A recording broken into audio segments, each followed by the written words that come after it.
ला इलाहा इल्लल्लाह वल्लाहु अकबर ला महदाना वलहु शुक्र अला मौलाना अल्लाहु अकबर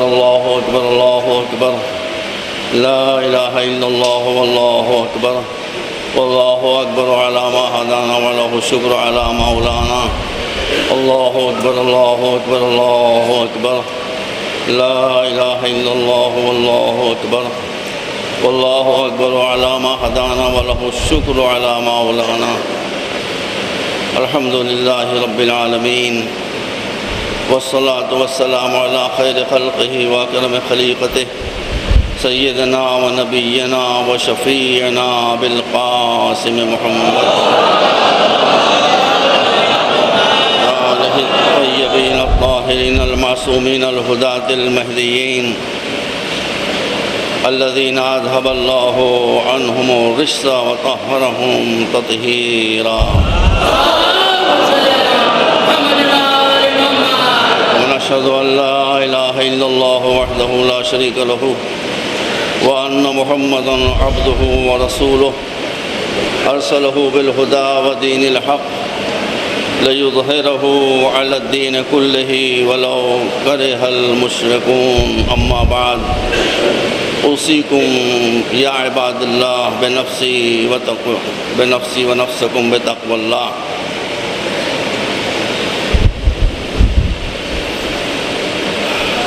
सबसे पहले आप हज़रात से गुजारिश है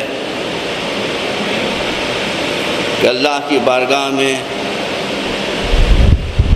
इस बात के लिए शुक्रिया अदा करने के लिए कि पूरे हिंदुस्तान में इस साल अल्लाह के फल से कोई खलफशार नहीं हुआ और सही तारीख़ के ऊपर तमाम मुसलमानों ने मिलकर ईद मनाई। इसलिए मेरी आप हज़रात से गुजारिश है कि इतनी ज़ोर से आवाज़ भेजें, कम से कम आसमान तक की आवाज़ ज़रूर जाए।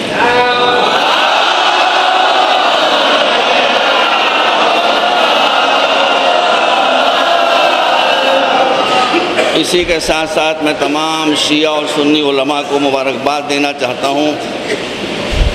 मौलाना खालिद रशीद फ़िरंगी महरी साहब को मुबारकबाद देना चाहता हूँ। मौलाना शाही इमाम बुखारी साहब को और दीगर शिया और सुन्नी उलमा को मुबारकबाद देना चाहता हूँ कि उनका मुकम्मल ताउन था, जिसकी बिना के ऊपर बहुत ही खुश उसलूबी के साथ हम सब लोगों ने ईद का त्यौहार तो नहीं कहा जा सकता, ईद के मरासिम इबादत हम लोग बजा ला रहे हैं। मुसलमान अपनी किताबों में बहुत आवाज़ जा रही उधर, अब आ रही आवाज़?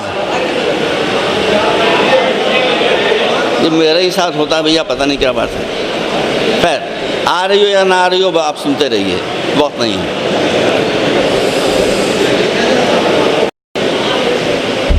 मेरे अजीज़ों, मैं आज ईद के दिन कोई ऐसी बात नहीं कहना चाहता जो तल्ख़ हो, इसलिए कि आज सेवइयाँ खाने का दिन है, दही बाड़े खाने का दिन नहीं है। तो मीठी मीठी बातें करूँगा आपसे, लेकिन इसको भी आप तवज्जो से समाअत फरमाते रहें। आप सुन्नियों के पास जाएं, शियों के पास जाएं, देवबंदियों के पास जाएं, बरेलवियों के पास जाएं, जिस फ़िरक़े के पास जाएं या उसी किताबों को आप पढ़ें, आपको उसमें ये बात ज़रूर मिलेगी और ये बात बिल्कुल सही है, गलत कोई नहीं लिखता है।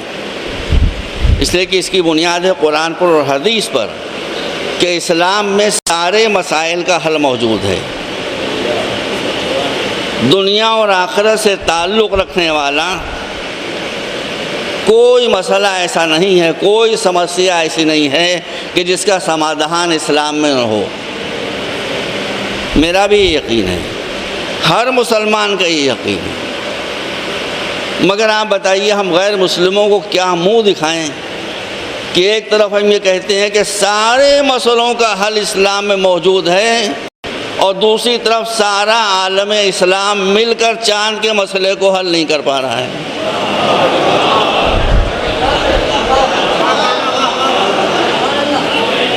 देख रहे हैं आप, एक मसला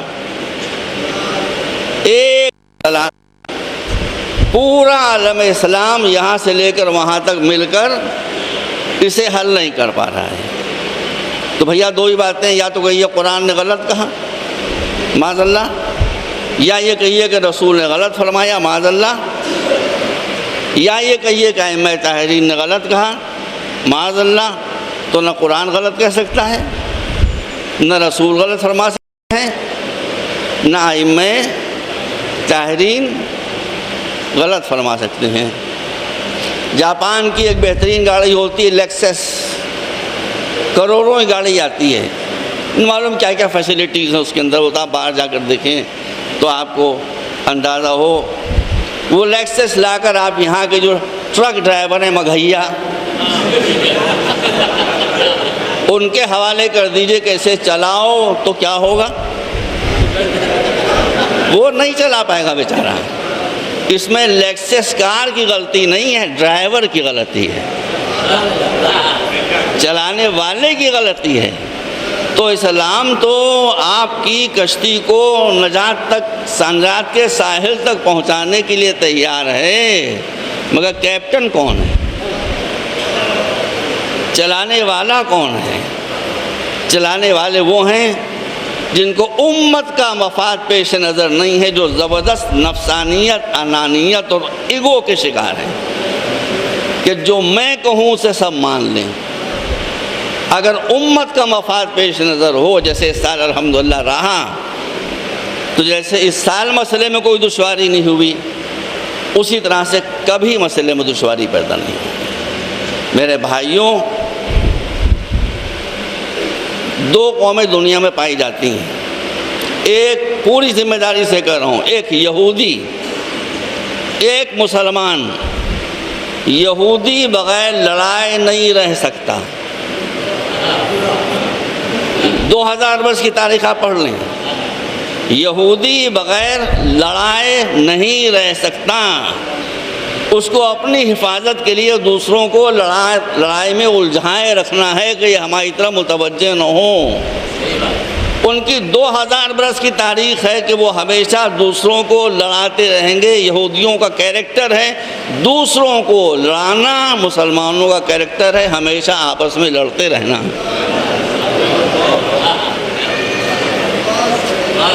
इस तरह से काम चलने वाला नहीं है। मुसलमानों की तारीख गुजर गई आपस में लड़ते हुए, 1500 बरस हो गए, लड़ाइयों से छुट्टी नहीं है। देख रहे हैं ना आप। हालांकि मैं चाहता हूँ ये मेरी बात उलमा अहले सुन्नत तक पहुँच जाए, फुक़ाहे दीन तक पहुँच जाए। हर मुसलमान का, चाहे वो किसी फ़िरक़े से ताल्लुक़ रखता हो, एक अक़ीदा मुश्तरक है, और वो ये कि कुरान ने कहा कि इन्नल्लाह ला यग़फ़िरु अन युश्रका बिही व यग़फ़िरु मा दून ज़ालिका लिमन यशा। अल्लाह शिर्क को माफ़ नहीं करेगा। शिर्क से अल्लाह की अज़मत में फ़र्क नहीं आता भाई। शिर्क से इंसान की वैल्यू गिरती है, इंसान की कीमत गिर जाती है, इसलिए कि अल्लाह के बाद सबसे बड़ा इंसान है। इंसान जब पत्थरों को डंडौत करता है तो अपने को पत्थरों से नीचे कर लेता है, इसलिए इस्लाम ने शिर्क से रोका है। समझ रहे हैं? इसमें भी कोई इख्तलाफ नहीं है। मगर कुरान पढ़ें आप, जब हज़रत मूसा को तूर पर तशरीफ़ ले गए और अपने वसी हज़रत हारून को अपना खलीफा बना कर गए, ये पूरा वाक़या कुरान में, हदीस में नहीं। कोई साहब कहते हैं कि मैं नहीं मानता, पूरा वाक़या कुरान में, लेकिन 20 मिनट मुझे खुतबा ख़त्म कर देना है, एतबार रखें तो कुरान में पढ़ लें। तो जब जनाब मूसा को तूर पर तशरीफ़ ले गए, सामरी उसने एक बछड़ा बना लिया सोने के जेवरात को गलाकर, जो फ़िरौन के यहाँ से लेकर आया था। सारा वाक़या कुरान में है। और उसको हवा के रुख पर रख दिया। जब हवा के रुख पर रखा तो वो हवा के थपेड़ों से उसके अंदर से खू खू खू खू खू खू की आवाज़ आने लगी। ऐसे होते हैं दीवाने लोग। उनका देखो ये बोल रहा है, वो कमबख्त वो नहीं बोल रहा था, हवा बोल रही थी। कुरान कहता है कि उसने कहा हाज़ा इलाहुकुम व इलाहु मूसा, यह तुम्हारा और मूसा का खुदा है। चंद को छोड़कर सब सजदे में धड़ाधड़ गिर पड़े। बछड़ा परस्ती शुरू हो गई। भी हारून बेचारे टिक के बैठे हुए। जनाब मूसा पलट कर आए, कहा ये क्या हो रहा है, तुमने क्यों नहीं रोका? ये दो कौम ये किधर जा रही है, ये लोग बछड़ा परस्ती क्यों कर रहे हैं? जनाब हारून फरमाते कुरान में है, खशीतो अन तक़ूल फ़र्रक़्त बैन बनी इसराइल वलम तरक़ुब क़ौली।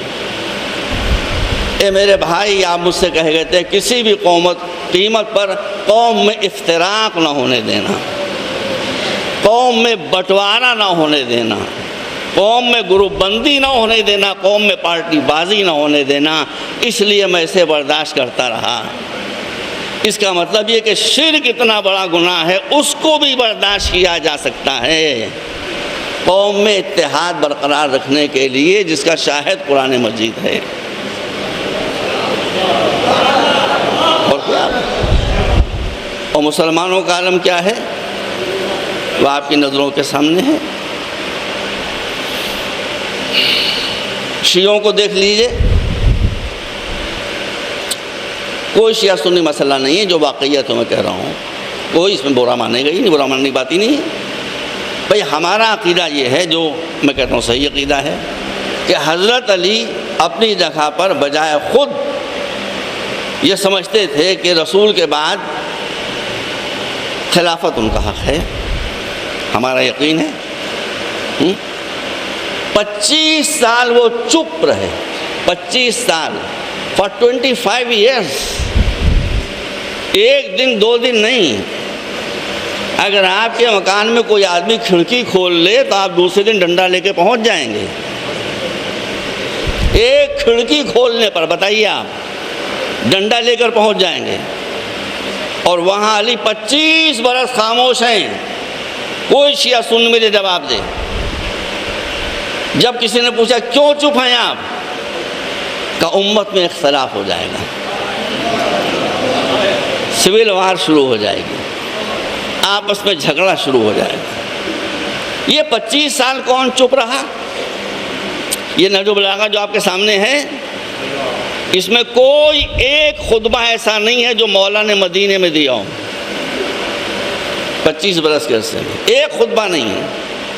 ये सारे खुतबे वो हैं जो 3.5 बरस के अरसे में कूफे में दिए हैं, तख्त खिलाफत पर बैठने के बाद। 3.5 बरस के अरसे में जो खुतबे मौला ने दिए वो नहजुल बलागा की शक्ल में हमारे सामने हैं। और आज दुनिया, सारी दुनिया ये कह रही है कि बस कुरान के बाद अगर कोई किताब है तो नहजुल बलागा, जिसमें खुतबे देने की, सरमन्स देने की इतनी बड़ी सलाहियत थी, वो चुप बैठा। ज़बान में ये ताकत थी, तलवार में क्या ताकत थी वो भी आपको मालूम है। मगर न तलवार चली न ज़बान चली। आजीज का दिन मिठाई में खिलाता रहूँगा बीच बीच में। बम्बई से एक गाड़ी चली, राजधानी एक्सप्रेस, उसमें एक सीट पर बराबर से 2 आदमी आकर बैठे। जब गाड़ी थोड़ा आगे चली तो एक ने दूसरे से पूछा आप कौन हैं, क्या करते हैं।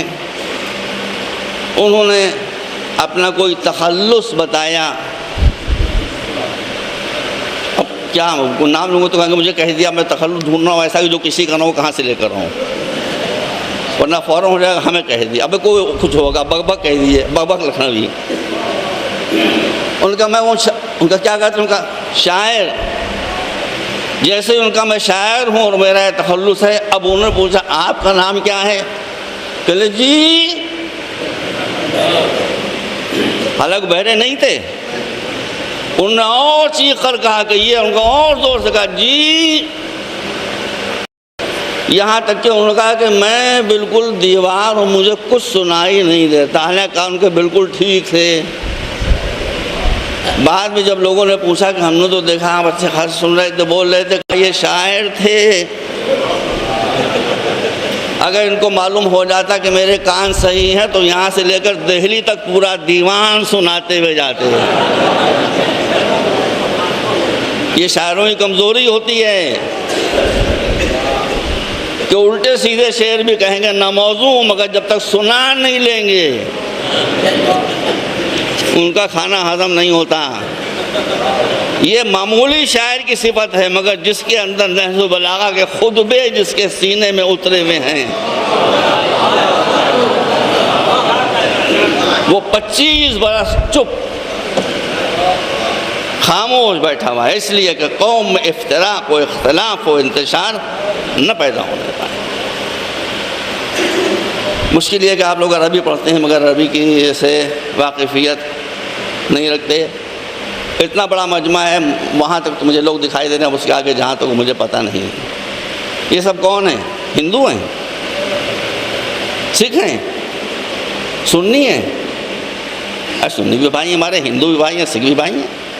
आप तो मेरा मिजाज जानते हैं, सब अल्लाह के बंदे हैं, सबको अल्लाह ने पैदा किया है। अभी जो आप ज़ियारत पढ़ रहे थे उसमें क्या पढ़ रहे थे, या और जो ज़ियारत है उसमें आप क्या पढ़ते हैं?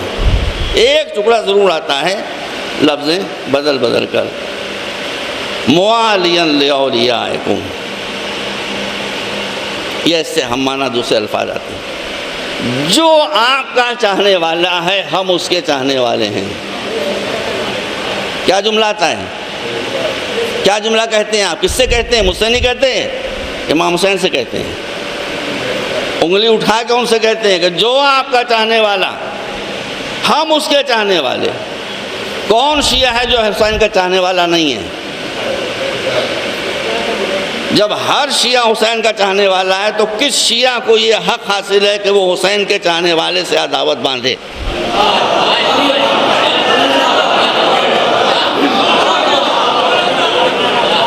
जबकि ज़बान से वो ये कहता है कि मुआलियन लिऔलियाकुम, जो आपसे चाहता है, हम उससे बाप दादा का भी झगड़ा चला आ रहा हो, लेकिन चूँकि वो आपको चाहता है लिहाजा सब पसे पुष्ट हम उससे चाहते हैं, हम उसको चाहते हैं। यहाँ पर हिंदू हज़रात भी ज़रूर होंगे, एडमिनिस्ट्रेशन के लोग तो कम से कम होंगे ही, मैं उनको भी सुना देना चाहता हूँ। अभी मौलाना अब्बास साहब ज़कात फ़ितरा के मसाइल बयान कर रहे थे, मैं माफ़ी चाहता हूँ, माजरत चाहता हूँ, बाज़ बातें नो कॉम्प्रोमाइज़ पॉइंट हैं, चाहे किसी को अच्छा लगे चाहे किसी को बुरा लगे। हमारा कुरान पर ईमान है, बगदादी कायदे पर ईमान नहीं है। हम कायदे वाले नहीं हैं, हम अली इब्न अबी तालिब के मानने वाले हैं, तालिबान।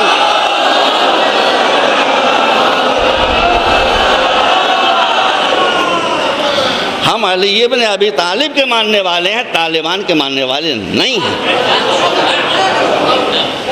ये इस्लाम की इमेज बिगाड़े दे रहे हैं, ये इस्लाम का बेड़ा गर्क किए दे रहे हैं। हम किस के सामने सफाई देते फिरें कि इस्लाम ज़िंदगी देने का मज़हब है, ज़िंदगी लेने का मज़हब नहीं है।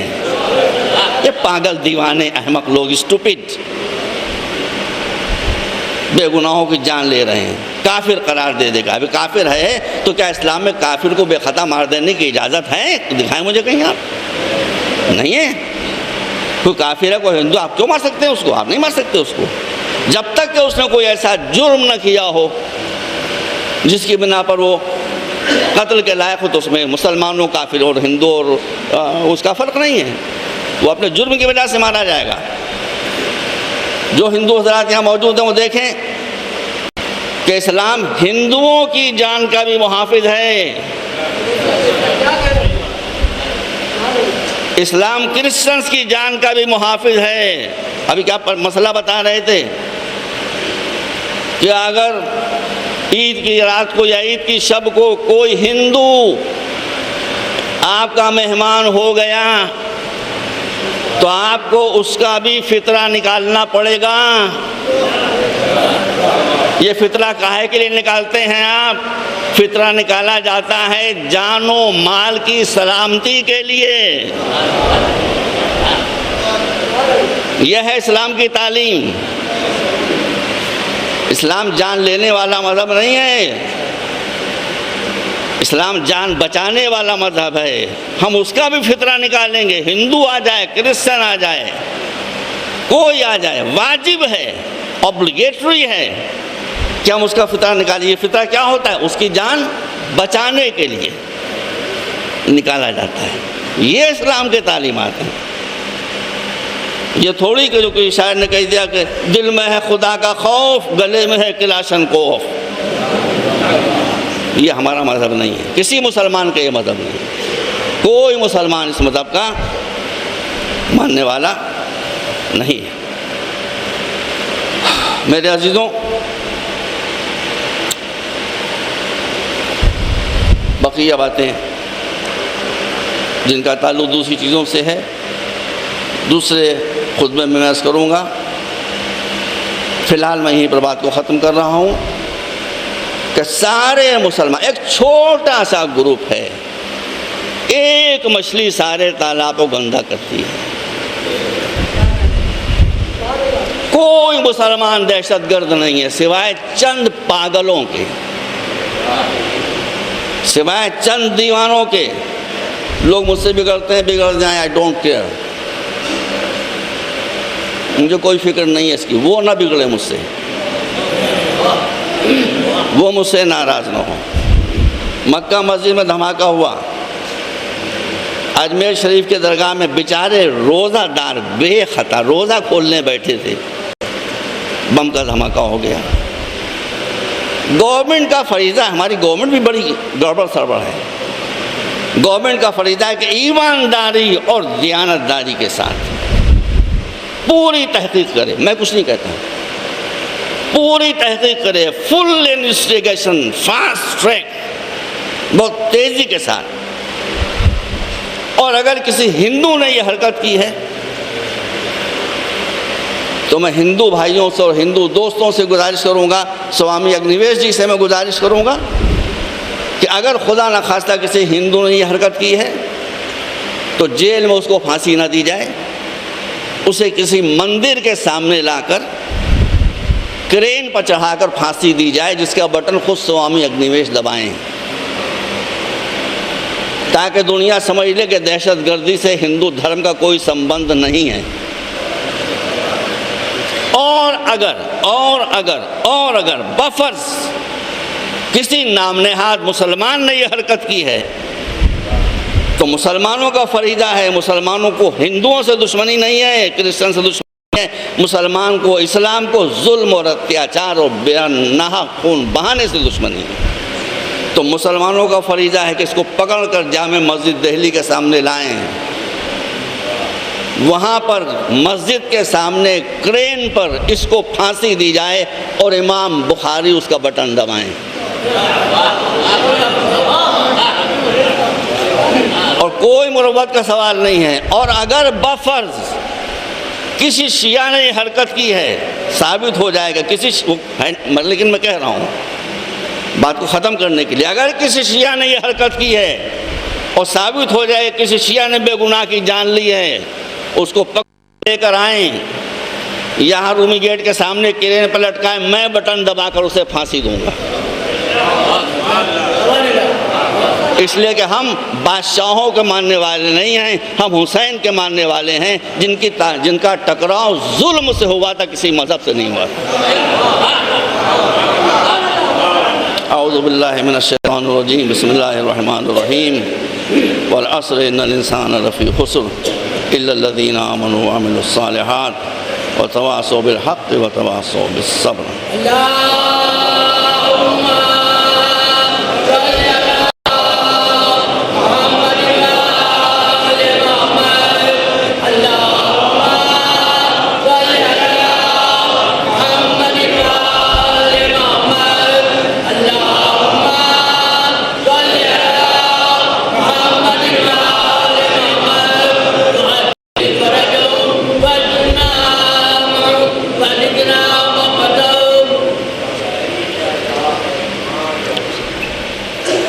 औज़ु बिल्लाहि मिनश शैतानिर रजीम, बिस्मिल्लाहिर रहमानिर रहीम,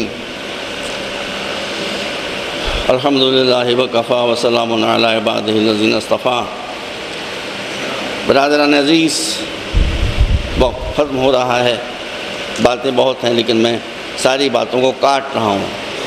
हम अल्लाह के बंदे हैं, हम सब मोहम्मद की उम्मत हैं। और अहले बैत के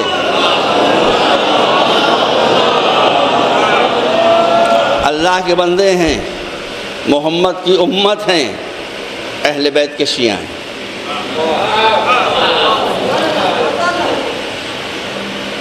वक्त खत्म हो गया। हम अल्लाह के बंदे हैं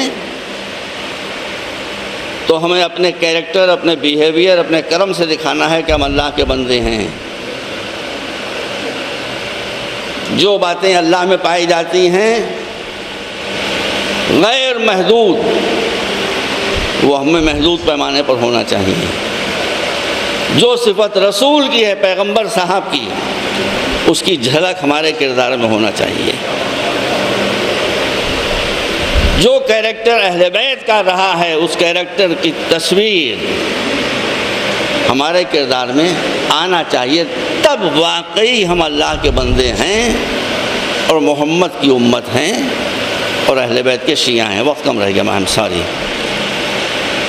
अल्लाह की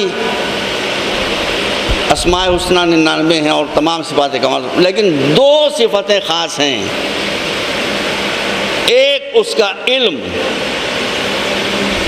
जितने सिफ़ात सबूतियाँ हैं अल्लाह में पाई जाने वाली सिफ़ात कमाल, वो सब उसके इल्म, उसके ज्ञान, उसके नॉलेज पर जाकर टर्मिनेट हो जाती हैं, ख़त्म हो जाती हैं। दूसरी सिफ़त क्या है? आप क्या कहते हैं? बिस्मिल्लाह, आगे क्या है? रहमान रहीम। इल्म के बाद उसकी दूसरी सिफ़त है रहम, मर्सी, दया। ये दो सिफ़तें उसकी ख़ास हैं, सबसे ज़्यादा नुमायाँ। पैगंबर की सिफ़त क्या है? अल्लमका मा लम तकुन तालम, जो भी आपको नहीं मालूम था हम हैं आपके उस्ताद, और कोई आपका उस्ताद नहीं है। चूँकि दुनिया में किसी को उस्ताद रसूल का नहीं दिखाई दिया, लिहाजा उन्होंने उनको जाहिल कह दिया। ये जाहिल कहने वालों की जहालत है। जिसका पढ़ाने वाला खुद अल्लाह हो, उसको दुनिया के किसी उस्ताद की ज़रूरत क्या? कुरान कह रहा है अल्लमा का मालम तकुन तालम, जो आपको नहीं मालूम था हमने पढ़ाया। हम डायरेक्ट आपके टीचर हैं, हम आपके पढ़ाने वाले हैं।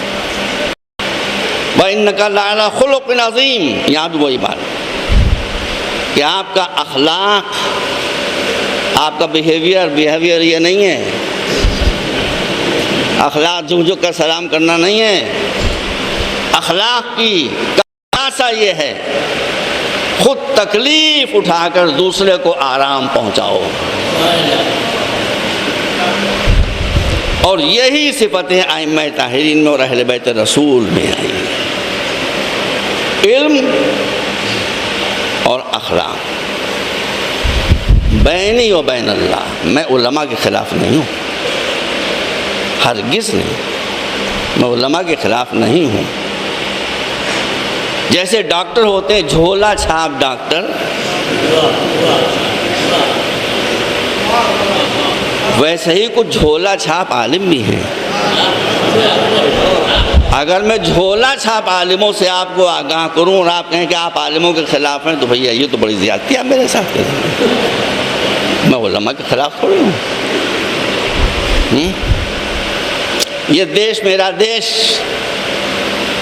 ये भारत मेरा भारत। हम यहाँ 700 बरस से आबाद हैं। हम, मेरी नस्ल जो है वो 700 बरस से इस देश में है। यहीं मेरे बाप दादाओं की हड्डियाँ गड़ी हुई हैं, इसी मिट्टी में। अपनी मिट्टी के बारे में नहीं कह सकता कहाँ जाएगी, जाएगी भी कहीं के समंदर में कहीं पड़ी होगी, कि नरम कहाँ पड़ी होगी, कहाँ अल्लाह बेहतर जाने। लेकिन अगर मैं यहाँ मरा तो मेरी मिट्टी भी यहीं जाएगी। समझ रहे हैं? इस देश से हमको मोहब्बत है, इस देश से हमको प्यार है। अगर इस देश से हमको मोहब्बत न होती तो जो लोग इस देश को लूट रहे हैं उनसे मुझे नफरत न होती।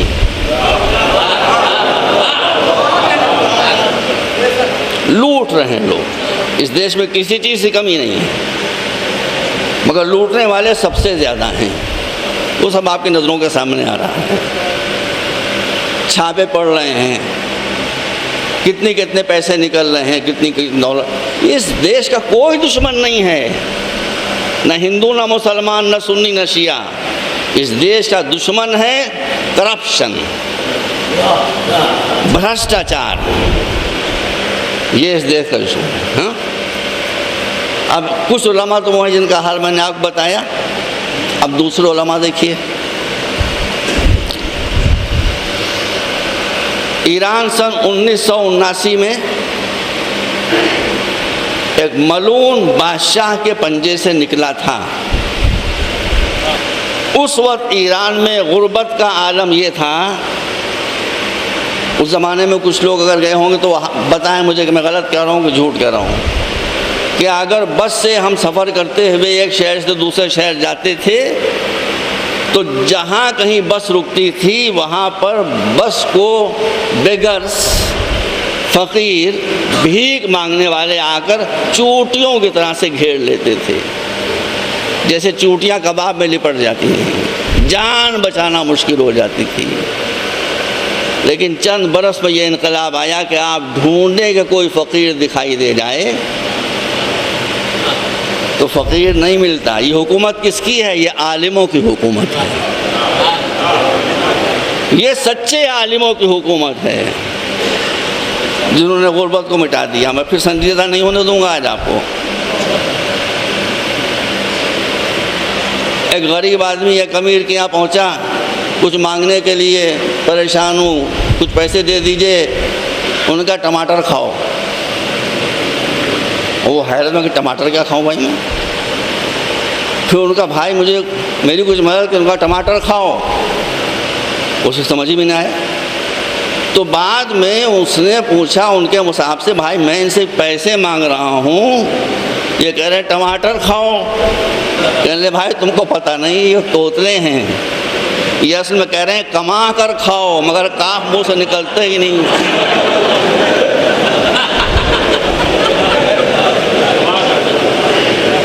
काफ मुँह से नहीं निकलता, ये कहना चाह रहे हैं कमा कर खाओ, वो कह रहे हैं टमाटर खाओ। तो है बात पता है कि भाई मैं आपको यकीन दिलाता हूँ, अगर आप हाथ फैलाना छोड़ दें तो फिर अल्लाह आपके रिस्क का ज़ामिन बन जाएगा। देख लीजिए ईरान से गुर्बत ख़त्म हो गई, गुर्बत ख़त्म हो गई। इस देश से हमको प्यार है, मोहब्बत है, इश्क है। देश 1947 में आज़ाद हुआ था। ये 2007 चल रहा है, 60 बरस हो गए। 60 बरस में अभी तक हम अपना फाइटर प्लेन नहीं बना सके। बनाया हमने, प्रोटोटाइप बनता है, उड़ता है, फुर से गिर जाता है, किस्सा ख़त्म हो जाता है। ये यहाँ पर सेकुलर गवर्नमेंट है, हम कैसे उलमा पर फख्र करते हैं। ईरान में उलमा की गवर्नमेंट है। मुझे नहीं पता यहाँ के अखबारात मीडिया ने दिया कि नहीं दिया, लेकिन मैं कुवैत में था। कुवैत में बाकायदा तस्वीरें मैंने देखी उन फाइटर्स प्लेन्स की जिसको ईरान ने बनाया, जिसका फ्लाई पास्ट हुआ और जिसके लिए ईरान का दावा ये है कि ये फाइटर्स प्लेन अमेरिका के F-16 से भी ज़्यादा एडवांस और मजबूत है।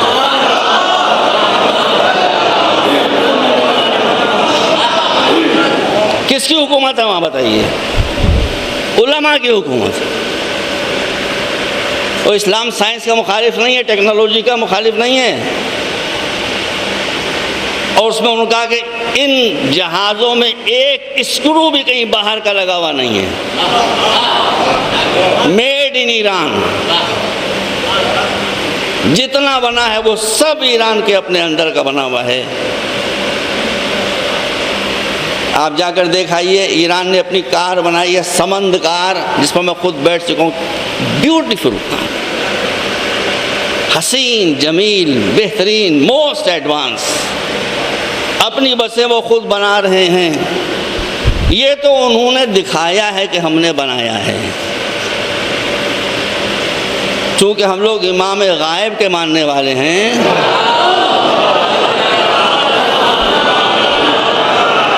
इसलिए बहुत सी चीज़ें गायब हैं।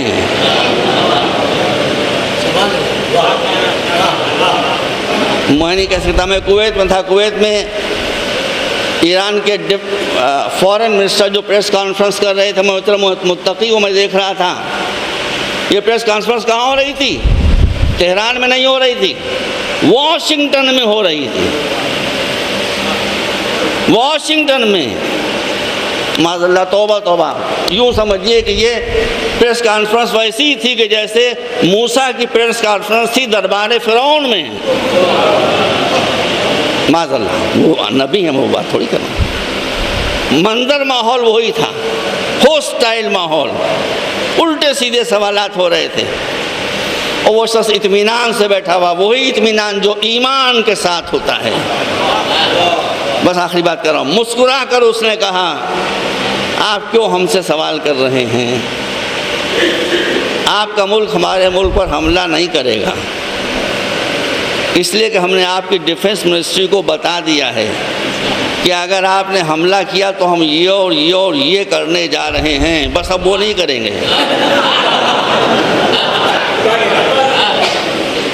और क्या? तो अल्लाह पर, जो अल्लाह से डरता है फिर वो बुश से नहीं डरता, फिर वो अमेरिका से नहीं डरता।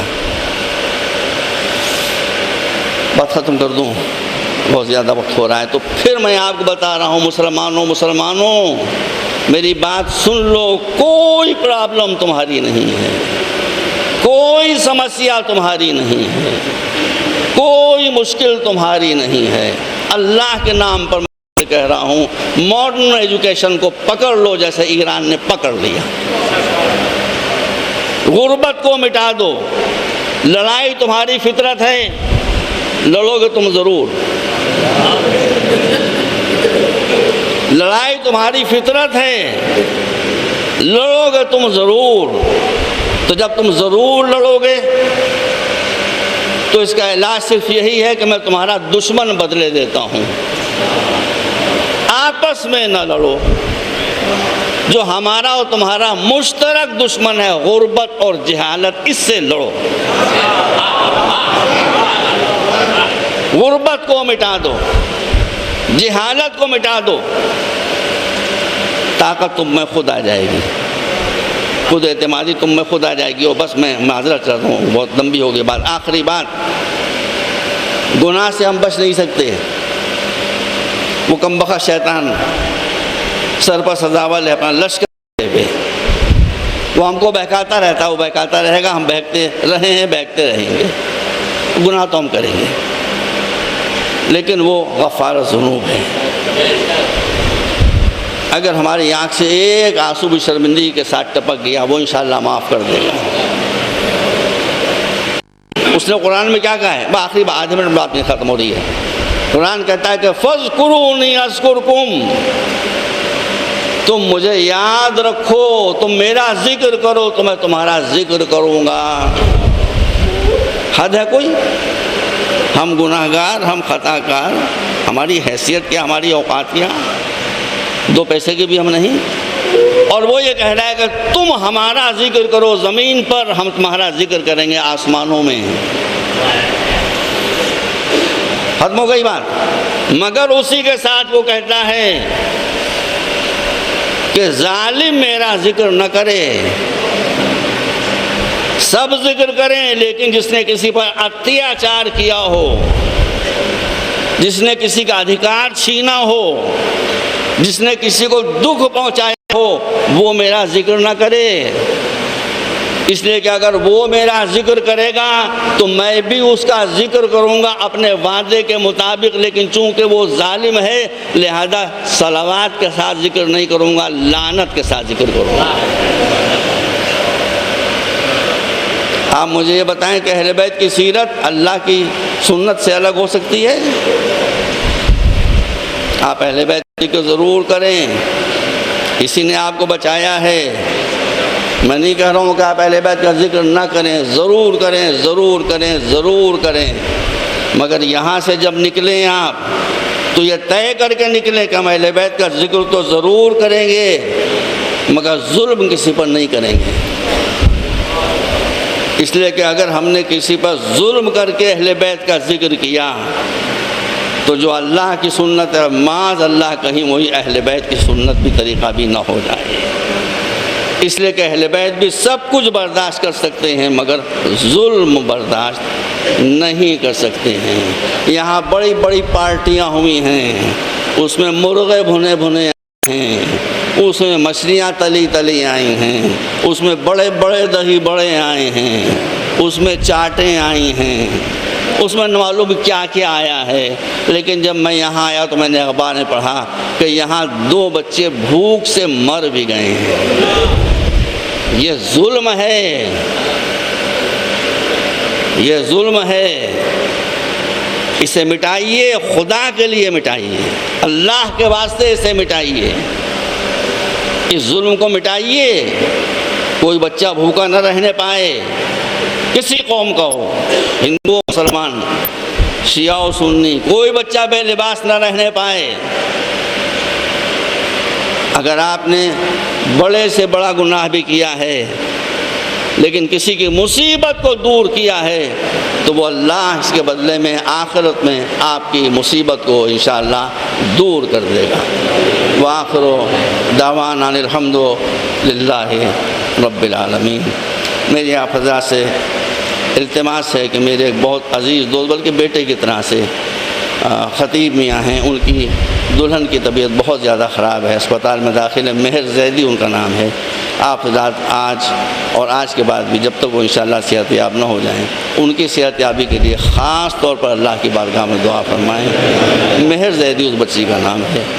और दूसरी मेरी गुजारिश ये है कि अगर इतने बड़े मजमे ने मुझसे गले मिलना शुरू किया तो मैं यहीं ढेर हो जाऊँगा, इसलिए मैं ऊपर खड़ा रहूँगा। आज मेरा दिल आपसे मिला हुआ है, असल चीज़ तो दिल की होता है, दिल से दिल की राह है, दिल मेरा आपसे मिला हुआ है। लेकिन आज अगर फ़कत मुसाफ़े पर आप इत्तेफ़ाक़ कर लें तो ज़्यादा बेहतर।